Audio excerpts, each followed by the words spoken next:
बिस्मिल्लाहिर्रहमानिर्रहीम अस्सलाम वालेकुम। How are students, I hope you'd be fine. The Inchcape Rock आपका कंप्लीट हो चुका है। तो जनाब, आज हम करने वाले हैं कॉम्पोजिशन में हम लिखने वाले हैं नैरेटिव राइटिंग। और ये नैरेटिव राइटिंग हमारी अक्सर जगह पर काम आती है, तो वीडियो एंड तक देखिएगा, स्किप मत कीजिएगा।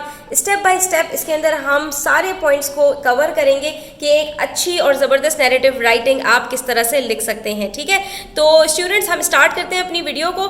और यहाँ पर हम देखते हैं कि क्वेश्चन में हमसे क्या कहा जा रहा है। तो ये हमसे कह रहे हैं, describe in your own words the tragic story of the Inchcape bell. ठीक है, इन्होंने हमसे क्या कहा, अपने वर्ड्स में एक ट्रेजिक स्टोरी को लिख दीजिए इंच केप बेल की, और from the point of view of one of the sailors on board assuming he lived to tell the tale. अब इनके साथ ट्रेजिडी हुई थी। क्या ट्रेजिडी हुई थी कि जो है इनका एक जो बेवकूफ़ी थी वहाँ पर एक बंदे की, और उसकी जो हेट्रेड थी उसकी वजह से जो इनका शिप था वो रैक हो गया और जो है वो डूब गया। लेकिन उसमें हमने यहाँ पर अज्यूम करना है कि उसमें से कोई बंदा बच गया, कोई सेलर बच गया, और उसने फिर उस पूरी कहानी को नरेट किया, यानी उस कहानी को उसने सुनाया अपने अल्फाज में। Assuming he lived to tell the tale, उस कहानी को सुनाने के लिए वो जिंदा रहा और उसने अपने अल्फाज में वो कहानी सुनाई। तो आपने उस कहानी को उसके पॉइंट ऑफ व्यू से, यानी वो एक सेलर बन के, यानी आप ये समझें कि आप एक सेलर हैं जो उस शिप के अंदर मौजूद थे और आप जिंदा बच गए, तो पूरी कहानी शुरू से लेकर आखिर तक क्या हुई वो आपने नरेट करनी है अब, और वो एक परफेक्ट स्टोरी हम जो है वो सुना पाए। ठीक है, तो नैरेटिव राइटिंग के अंदर कौन कौन से पॉइंट है, सबसे पहले आप ये समझ लीजिए कि it's a story that is an account of events linked by cause and effect. ठीक है, ये एक पूरी स्टोरी होती है जिसके अंदर डिफरेंट पार्ट्स को जोड़ दिया जाता है कॉज और इफेक्ट के जरिए। ठीक है, तो उसके अंदर हमारे पास सबसे पहले जो स्टोरी के अंदर इंपॉर्टेंट है वो होता है नरेटर। ठीक है, वो कौन होता है नरेटर, पहले हम सबसे पहले पॉइंट्स को देख लेते हैं, उसके बाद फिर हम इसको डिटेल में डिस्कस कर लेंगे। ठीक है, तो नरेटर के बाद हमारे पास उसमें एक आ जाता है प्लॉट। ठीक है, स्टोरी के अंदर एक प्लॉट भी बहुत ज़रूरी है।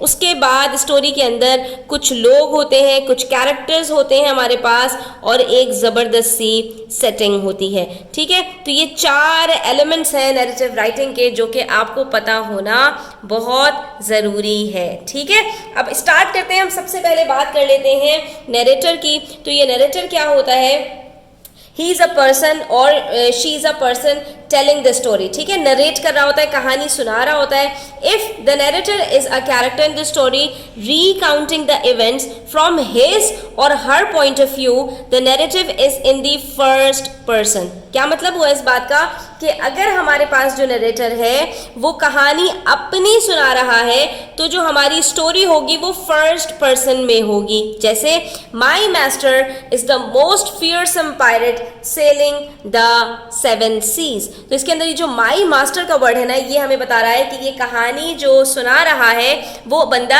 अपनी कहानी सुना रहा है। तो हम वहां पर जो पूरी स्टोरी है वो फर्स्ट पर्सन में लिखेंगे, आई यूज करते हुए। ठीक है, और if the narrator is uninvolved in the story and always refers to characters as he, she or they, then the story is written in the third person. ये सबसे इंपॉर्टेंट बात है कि जो आपके पास नरेटर होगा या तो वो फर्स्ट पर्सन होगा और या वो थर्ड पर्सन होगा। ये सेकंड पर्सन में जो नैरेटिव राइटिंग है वो नहीं लिखी जाती। अगर नैरेटर खुद अपनी कहानी सुना रहा है तो फर्स्ट पर्सन, और अगर किसी और की कहानी सुना रहा है तो थर्ड पर्सन। ठीक है, सेकंड हमारे पास आ जाती है चीज प्लॉट की।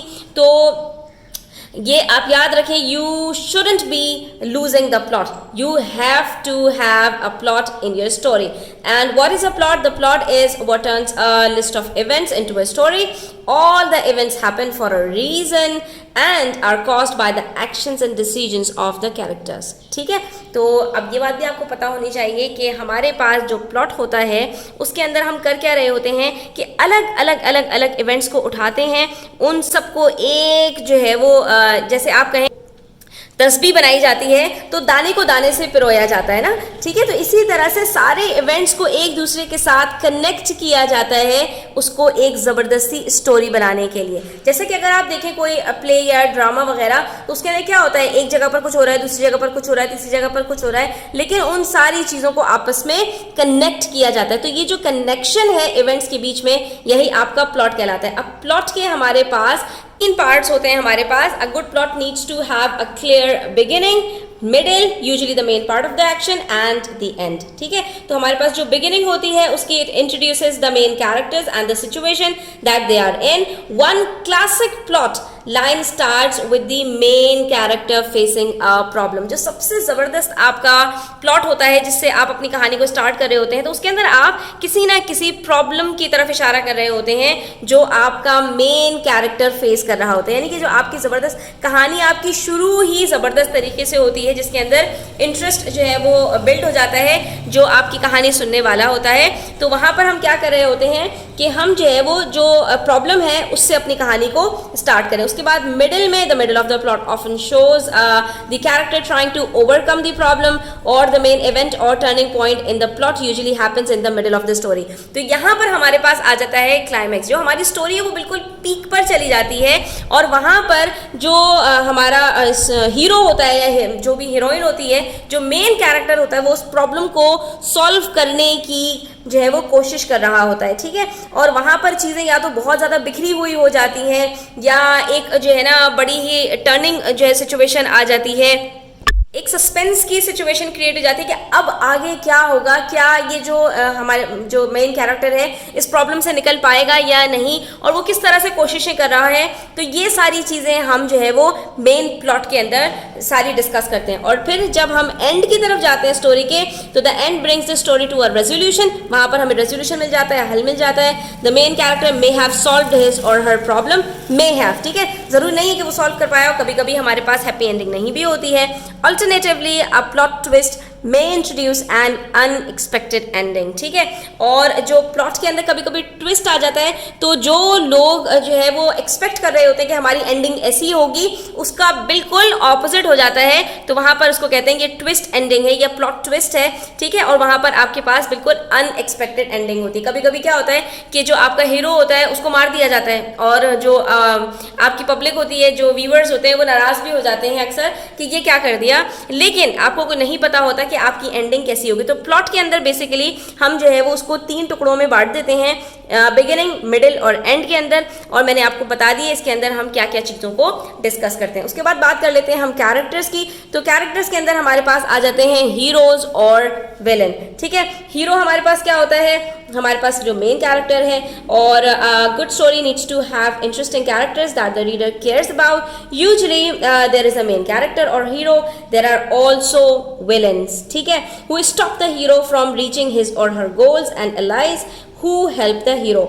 Each character should be distinctive with unique physical और पर्सनल ट्रेड्स। ठीक है, तो ये आपको पता होना चाहिए यहाँ पर कि हमारे पास जो हीरो है उसके साथ एक विलन भी होता है और कुछ उसके एलाइज भी होते हैं। ठीक है, तो हीरो क्या होता है, जो मेन कैरेक्टर होता है हमारा, जो जिसके ऊपर पूरी कहानी बेस कर रही होती है। ठीक है, वो अक्सर मुश्किलात में घिर जाता है, परेशानियों में घिर जाता है, फिर उसके कुछ एलाइज होते हैं जो उसकी हेल्प कर रहे होते हैं, और कुछ विलन्स होते हैं जो उसको सही काम करने से रोक रहे होते हैं। ठीक है, और इससे कहानी के अंदर एक जो है वो इंटरेस्ट और लोगों की जो दिलचस्पी है उसको बढ़ाया जाता है। ठीक है, और कभी कभी विलन के भी जो है वो कुछ एलाइज होते हैं। बहरहाल ये आपके पास जो कैरेक्टर्स हैं इसको आप 2 तरीकों से जो है वो डिस्क्राइब कर सकते हैं। जो आपके पास बैड कैरेक्टर्स हैं उसके लिए आप जो है वो एडजेक्टिव्स यूज कर सकते हैं, cunning, moody, arrogant, selfish, nasty, stubborn, quick tempered, rude. ठीक है, और इसी तरह से जो आपके पास गुड कैरेक्टर्स हैं उनके लिए भी आप एडजेक्टिव्स यूज कर सकते हैं, जैसे enthusiastic, honest, kind, caring, patient, modest, helpful, humorous. ये डिफरेंट आपके पास एडजेक्टिव्स होते हैं जिससे आप अपने कैरेक्टर्स को वेल डिफाइन कर सकते हैं। उसके बाद बात कर लेते हैं हम कैरेक्टर्स की। कैरेक्टर्स के बाद हम बात कर लेते हैं सेटिंग की, जो हमारी स्टोरी के अंदर बड़ी इंपॉर्टेंट होती है। The setting is the time, place and situation where the action happens. ठीक है, अक्सर आपने देखा होगा जो आपके ड्रामाज हैं उसको जो फिल्म किया जाता है तो उसके अकॉर्डिंगली जो स्टोरी होती है उसके अकॉर्डिंगली उसका सेट जो है वो बनाया जाता है। यानी कि अगर आपको अब्रॉड का कुछ दिखाया जा रहा है तो वो जो सीन है आपके वो अब्रॉड में ही जाकर जो है ना फिल्म किए जाते हैं। ठीक है, इसी तरह से अगर कोई बहुत ही ऐसी स्टोरी है जिसके अंदर गरीब लोगों को दिखाया जाए तो गरीबों की बस्ती में ही जाकर उसको फिल्म किया जाता है। कोई रात का सीन है तो उसको रात के टाइम पर जो है वो सीन को शूट किया जाता है। ठीक है स्टूडेंट्स, जैसे कि मैं यहाँ पर आपको एग्जांपल दूँ कि अगर अ pirate story could be set on a deserted tropical island in the 17th century, describing a setting in detail will enable the reader to imagine what it is like। ठीक है, अब यहाँ पर आप अपने पास स्क्रीन पर देख सकते हैं, एक मैं आपको यहाँ पर परफेक्ट सेटिंग सुना देती हूँ।